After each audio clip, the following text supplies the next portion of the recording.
बाबा जी और हुजूर जी की प्यारी साध संगत जी को प्यार भरी राधा स्वामी जी, आप सभी संगत से विनती है कि साखी को अंत तक जरूर सुने और कमेंट में राधा स्वामी जी लिखे। संगत जी, बहुत पुरानी बात है। एक ऐसे समय की बात है जब न कोई मोबाइल था, न कोई त्वरित सूचनाओं का दौर था, पर मनुष्य के मन के उहापोह वैसे ही थे।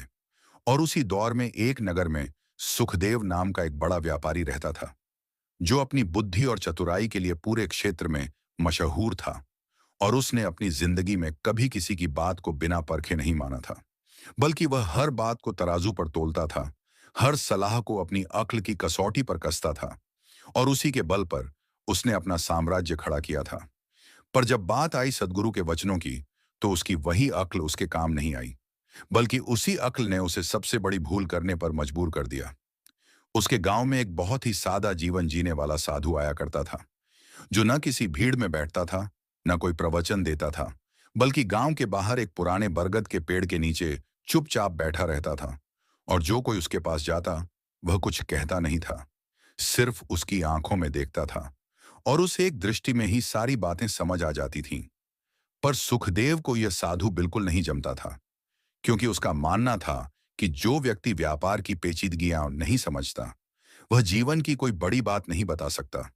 और एक दिन वह साधु उसके घर के सामने से गुजर रहा था, तो सुखदेव ने उसे रोका और मजाकिया लहजे में कहा, बाबा, आप बैठे रहते हैं पेड़ के नीचे, कुछ बोलते नहीं, कोई उपदेश नहीं देते, हमें भी कोई गुरु का उपदेश दीजिए।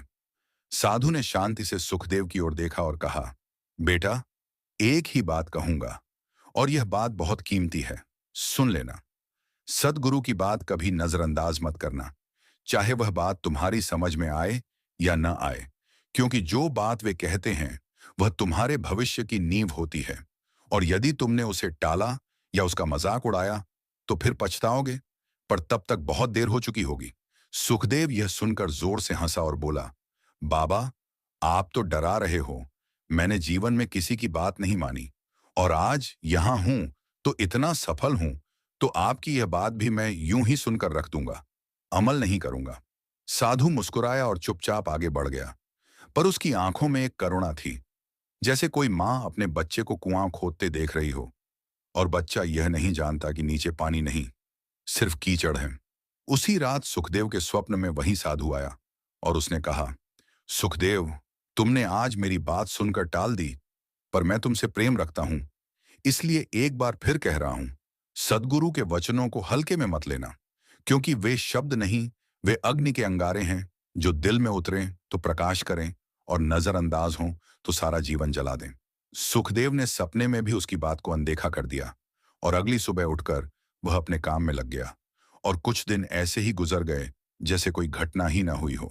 पर फिर धीरे धीरे उसके व्यवसाय में उतार चढ़ाव आने लगे, फिर नुकसान होने लगा, फिर उसके भरोसेमंद साझेदारों ने धोखा दिया, फिर उसका स्वास्थ्य बिगड़ने लगा, और एक एक करके वे सब चीजें जिन पर उसे गर्व था, टूटने लगीं। और सुखदेव घबरा गया। उसने अपनी सारी बुद्धि लगा दी, सारी योजनाएं बनाई, पर हर योजना विफल हो गई, मानो कोई अदृश्य हाथ उसके सारे प्रयासों को नष्ट कर रहा हो। और एक दिन वह उसी बरगद के पेड़ के नीचे जा पहुंचा, जहां वह साधु बैठता था, पर वहां कोई नहीं था, केवल हवा के झोंके थे और सूखे पत्तों की सरसराहट थी।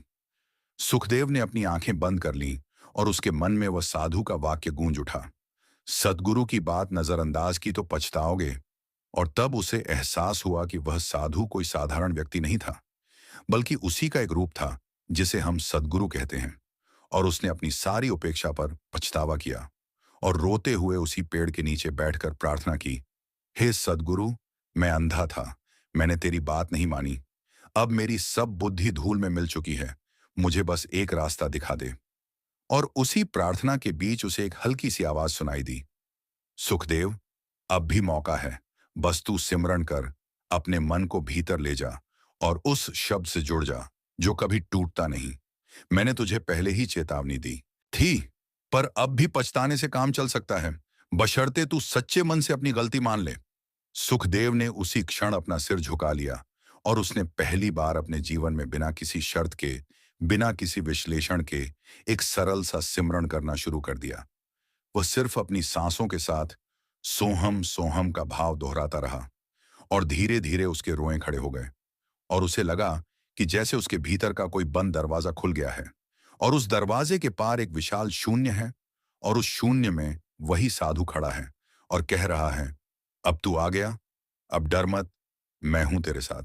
सुखदेव ने जब आंखें खोली तो उसके चेहरे पर एक नई चमक थी और उसने ठान लिया कि अब वह अपनी बुद्धि के घमंड को हमेशा के लिए छोड़कर केवल सद्गुरु के सिमरन में जिएगा, क्योंकि उसने स्वयं देख लिया था कि जिस बात को उसने नजरअंदाज किया उसी ने उसकी दुनिया उजाड़ दी, और जब उसने उसी बात को मान लिया तो उसकी रक्षा होने लगी।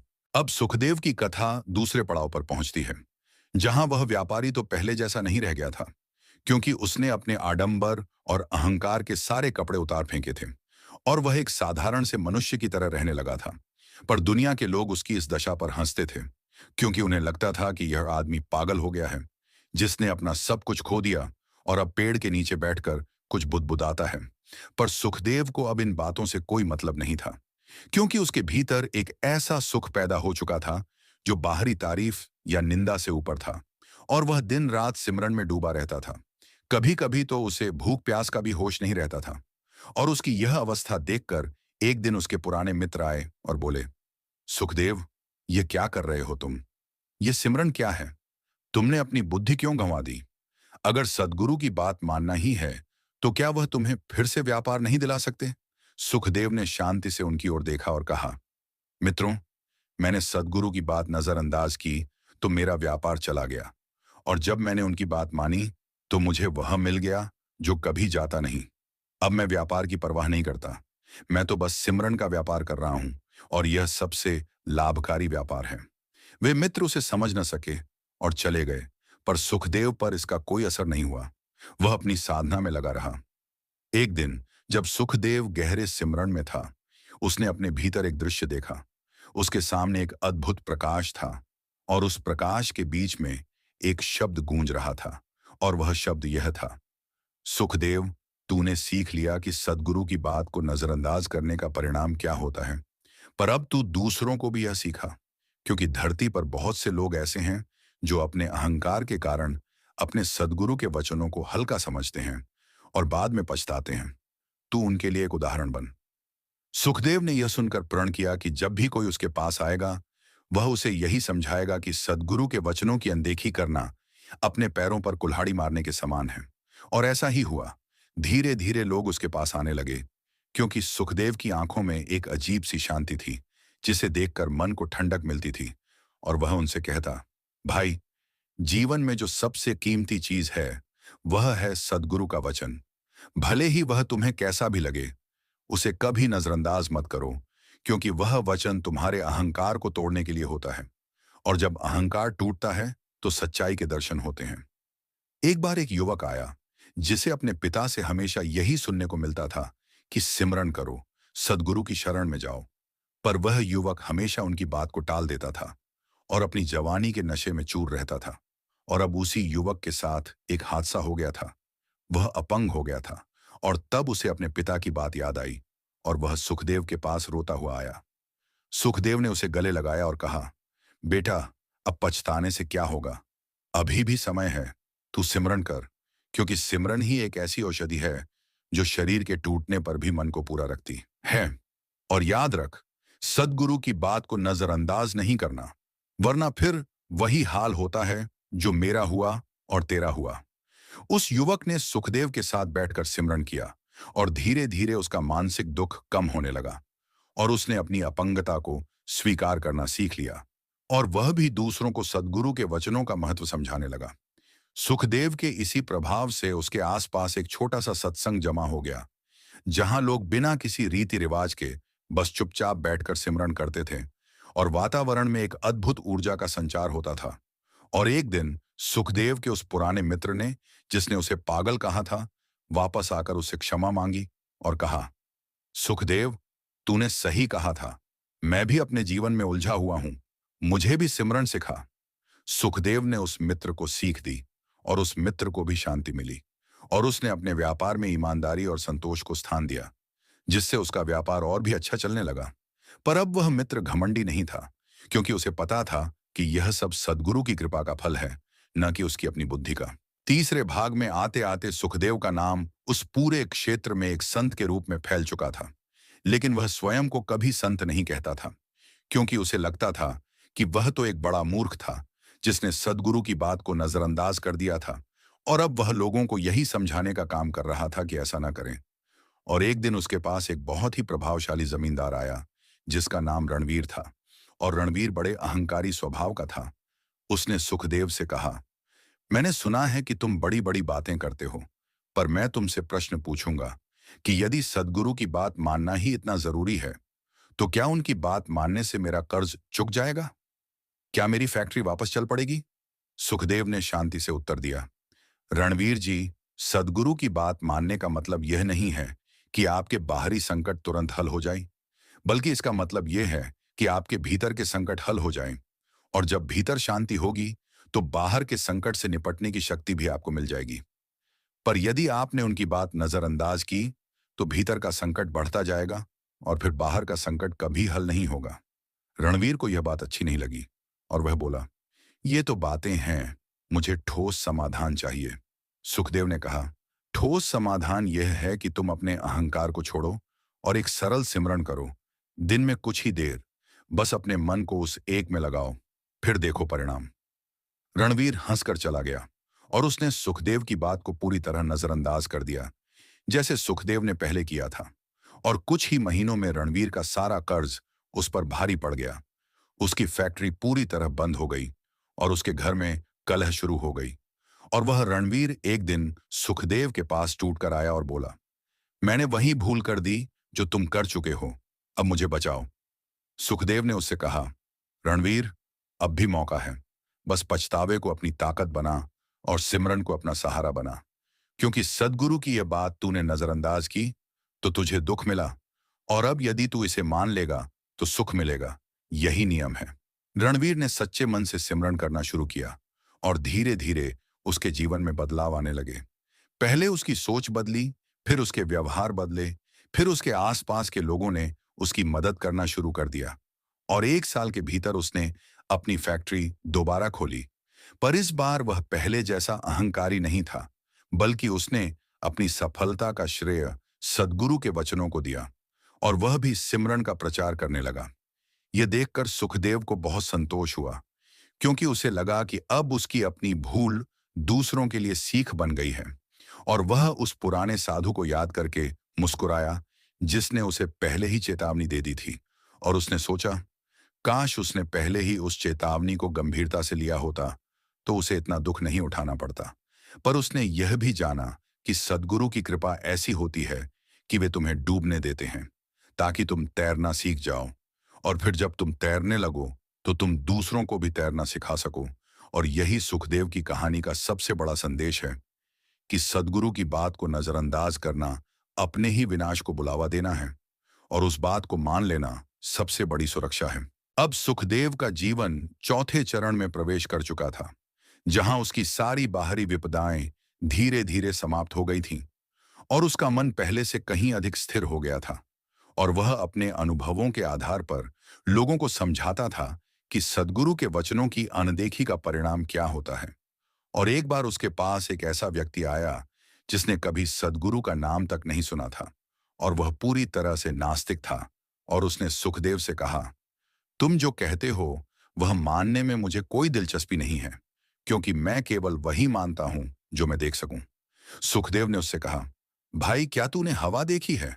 नहीं, पर उसे महसूस करता है। क्या तूने प्यार देखा है? नहीं, पर उसके बिना तू जी नहीं सकता। ठीक वैसे ही सद्गुरु के वचन हैं, तू उन्हें देख नहीं सकता, पर यदि तू उन्हें नजरअंदाज करेगा तो एक दिन तुझे उनकी कमी खलेगी और तब तू पछताएगा, पर तब तक बहुत देर हो चुकी होगी। उस नास्तिक ने सुखदेव की बात को सुनकर उपहास किया और चलता बना। पर कुछ ही वर्षों में उसके जीवन में इतनी मुसीबतें आईं कि उसने अपना सब कुछ खो दिया। और वह दुखी होकर सुखदेव के पास आया और उसने कहा, अब मैं मानता हूं कि तुम सच कहते थे, पर मेरा सब कुछ जा चुका है। क्या अब भी कोई उपाय है? सुखदेव ने कहा, उपाय है, और वह है सिमरन। क्योंकि सिमरन ही एक ऐसी कड़ी है जो तुम्हें उन सद्गुरु से जोड़ती है जिनके वचनों को तुमने नजरअंदाज किया था। बस अब उन वचनों को हृदय से अपना लो और देखो कैसे तुम्हारा जीवन बदलता है। उस व्यक्ति ने सुखदेव के साथ सिमरन किया और धीरे धीरे वह भी शांत हुआ और उसने अपने शेष जीवन में उसी सिमरन को आधार बनाकर नया जीवन शुरू किया और उसने कभी किसी सद्गुरु की बात को हल्के में नहीं लिया। सुखदेव के इस प्रभाव को देखते हुए एक दिन एक बहुत बूढ़ी मां अपने बेटे को लेकर आई, जो बड़ा जिद्दी और अहंकारी था। और उस मां ने कहा, बाबा, मेरा बेटा मेरी कभी नहीं सुनता और वह सद्गुरु की बातों का तो मजाक ही उड़ाता है। कृपया इसे समझाइए। सुखदेव ने उस युवक से कहा, बेटा, मैं तुमसे यही कहूंगा कि सद्गुरु के वचनों का मजाक मत उड़ाओ, क्योंकि यह तुम्हारी अपनी हानि होगी। मैं खुद एक समय तुम्हारी तरह था और देख लो आज मेरी क्या हालत हुई। सब कुछ खो बैठा, पर फिर भी मैं भाग्यशाली हूं कि मुझे सिमरन का सहारा मिल गया, वरना मैं तो पूरी तरह नष्ट हो जाता। उस युवक ने सुखदेव की बात को थोड़ा गंभीरता से लिया और उसने सिमरन करना शुरू कर दिया और धीरे धीरे उसका अहंकार कम होने लगा और वह अपनी मां के प्रति भी आदर दिखाने लगा और उसकी मां ने आकर सुखदेव को आशीर्वाद दिया। इस तरह सुखदेव ने अपने जीवन के अनुभव को एक औजार बना लिया था और वह हर उस व्यक्ति को जो सद्गुरु के वचनों को नजरअंदाज कर रहा था, यही समझाता था कि आज नहीं तो कल तुम्हें पछताना ही पड़ेगा और तब तुम्हारे पास सिवाय सिमरन के कोई सहारा नहीं होगा। इसलिए पहले ही सिमरन को अपना लो और उन वचनों को अपने जीवन में उतार लो जो सद्गुरु ने तुम्हारे भले के लिए कहे थे। और अब इस साखी के अंतिम भाग में, जब सुखदेव बूढ़ा हो चुका था और उसका शरीर अब पहले जैसा नहीं रहा था, पर उसका मन पहले से भी ज्यादा प्रकाशित था और उसके चारों ओर हर रोज लोग इकट्ठा होते थे और वह उन्हें बार बार यही बात दोहराता था कि सद्गुरु की बात नजरअंदाज मत करना, चाहे वह तुम्हें कितनी भी कठिन लगे, चाहे वह तुम्हारी समझ से परे लगे, क्योंकि उस बात के पीछे तुम्हारा भला छिपा है और जब तुम उसे टालोगे तो तुम अपना ही नुकसान करोगे। एक दिन उसके पास एक बहुत ही प्रसिद्ध विद्वान आया जिसने सारे शास्त्र पढ़ रखे थे और उसने सुखदेव से कहा, आप जो कहते हैं वह तो अनपढ़ों की बात है। सद्गुरु कौन है, कहाँ है, उसकी बात कैसे मानूं? सुखदेव ने मुस्कुराकर कहा, विद्वान जी, आपने सब कुछ पढ़ा, पर एक चीज नहीं पढ़ी, वह है अपना मन। अपने मन को पढ़िए और देखिए वहां पर क्या छिपा है। वहां पर एक आवाज है जो हर समय कह रही है, भीतर देख, भीतर देख। पर आपने उस आवाज को नजरअंदाज कर दिया और बाहर की किताबों में उलझे रहे। यही आपकी भूल है। विद्वान चुप हो गया और फिर उसने सुखदेव से सिमरन सीखा और कुछ दिनों बाद वह विद्वान लोगों से कहने लगा, सच में मैंने सारा जीवन व्यर्थ पढ़ा, क्योंकि मैंने भीतर की उस एक बात को नहीं पढ़ा जो सद्गुरु कह रहे थे। सुखदेव के जीवन का यह अंतिम दौर बहुत ही शांत था और उसने अपनी अंतिम सांसों में भी सिमरन किया और जब वह मरने लगा तो उसके मुंह पर मुस्कान थी और उसके चेले उसके आसपास बैठे थे और उनमें से एक ने पूछा, गुरुजी, अब आप हमें क्या संदेश देकर जा रहे हैं? सुखदेव ने धीरे से कहा, संदेश वही है जो मैंने जीवन भर दिया। सद्गुरु की बात को कभी नजरअंदाज मत करना, चाहे तुम समझो या ना समझो, चाहे तुम मानो या ना मानो, लेकिन उस बात को अपने भीतर उतार लेना, क्योंकि वह बात ही तुम्हारी डोर है और उस डोर को तोड़ोगे तो गिरोगे और उसे थामोगे तो संभल जाओगे। यह कहकर उसने अपनी आंखें बंद कर लीं और उसकी सांसें थम गईं और उसके शरीर से एक हल्की सी रोशनी सी फूटी और सबने देखा कि उसका चेहरा अब भी मुस्कुरा रहा था और सबको ऐसा लगा जैसे वह सो गया हो। और उसके बाद उसके चेलों ने कोई समाधि नहीं बनाई, कोई पूजा नहीं रखी, बल्कि वे सब उठे और अपने अपने घरों में जाकर सिमरन करने लगे और उन्होंने लोगों को यही सीख दी कि सद्गुरु के वचन सुनो, उन पर अमल करो और उन्हें नजरअंदाज मत करो, क्योंकि नजरअंदाज करने वाला हमेशा पछताता है और पछताने वाले की पीड़ा बहुत कठोर होती है, पर वह पीड़ा भी तब दूर हो जाती है जब व्यक्ति सिमरन की ओर लौटता है।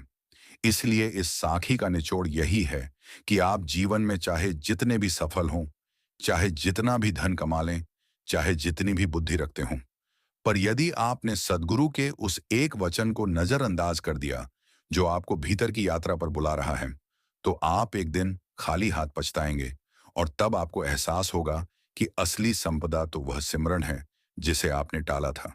इसलिए जाग जाइए, आज ही अपने सद्गुरु के वचनों को हृदय से अपनाइए और देखिए कैसे आपका जीवन बदल जाता है, कैसे आपके दुख दूर होते हैं और कैसे आपको वह शांति मिलती है जिसकी खोज में आप सारी जिंदगी भटकते रहे। यही सच्ची साखी है, यही सद्गुरु की करुणा है, और यही वह मार्ग है जो अंधकार से प्रकाश की ओर ले जाता है। संगत जी, अगर आपको साखी अच्छी लगी हो तो लाइक करें और कमेंट बॉक्स में राधा स्वामी जी लिखे अपने दोस्तों और सत्संगी भाइयों को जरूर शेयर करें। राधा स्वामी जी।